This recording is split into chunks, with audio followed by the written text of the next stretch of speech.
As Americans, we're no strangers to violence.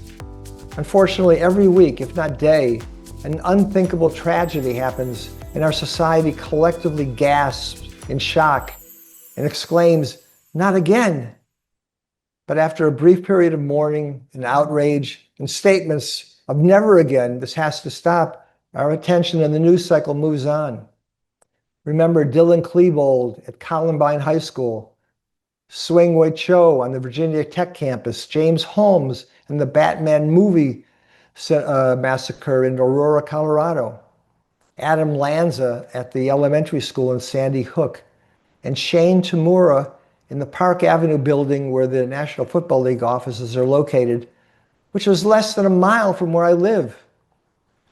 But instead of "never again" after each incident, the next time this happens becomes more frequent. Now here's something that might surprise you. Globally, the traditional forms of violence like war, crime, gangs have actually declined to historic lows. By nearly every broad measure, the world is less violent than it's ever been. There's one category that sticks out that's rising, and that is personal deviant violence. And this is going up fast. It's a creature of the modern age, the late 20th and 21st century.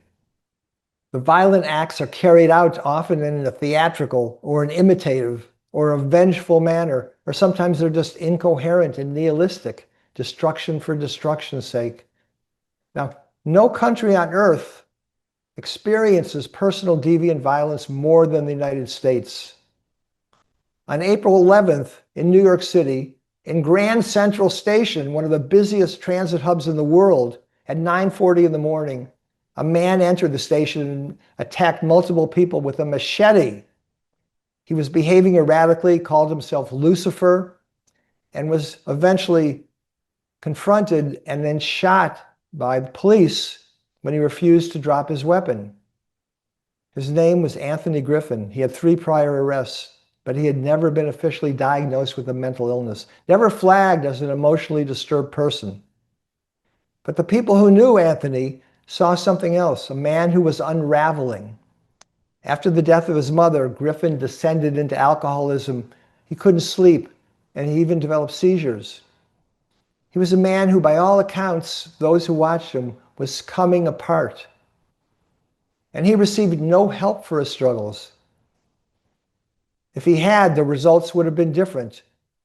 Thankfully, the 3 people that Griffin attacked survived, but Anthony himself did not. 8 days later, in Shreveport, Louisiana, in the early hours of the morning of April 19th, a man killed 7 of his own children and another child that was visiting before he took his own life. And reports described the children as, when they realized their father was attacking them, as desperate to get out. One even jumped from the rooftop, but fortunately he's expected to survive. But the rest, unfortunately, weren't so lucky. Investigators have labeled this horror a domestic dispute. Well, that's a nice euphemism for what is a familicide tragedy. But this fits within the pattern that we are failing to name, let alone stop. Look at the perpetrators of personal deviant violence. On the surface, they seem different from one another. Different backgrounds, different ideologies. Some wrap themselves in religious or political language. Others are driven by grievance, real or imagined. Others have simply lost their grip on reality entirely and succumbed to their psychotic symptoms. But look closer.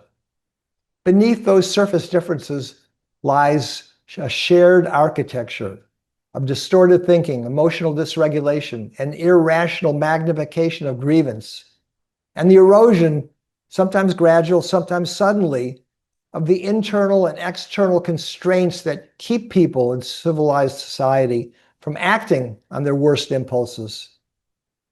And the lack of a mental health system to provide care allows latent pathology and motives to fester until they boil over and impel the person to action.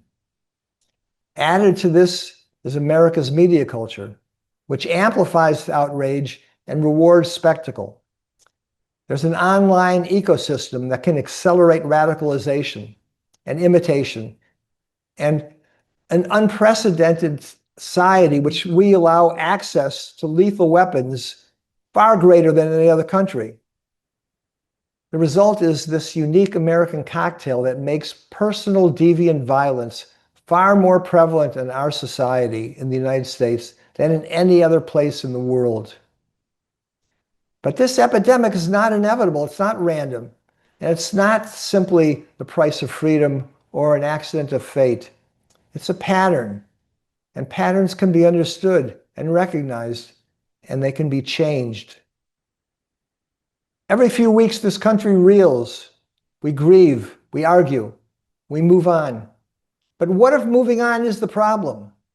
The first step, the essential step, should be to name this phenomenon, to recognize it, to stop treating each incident as an isolated tragedy, and to start seeing the pattern for what it is, an epidemic of personal deviant violence. It's an epidemic with causes, with warning signs, and with potential interventions. We are not strangers to this violence, but we don't have to keep living with it.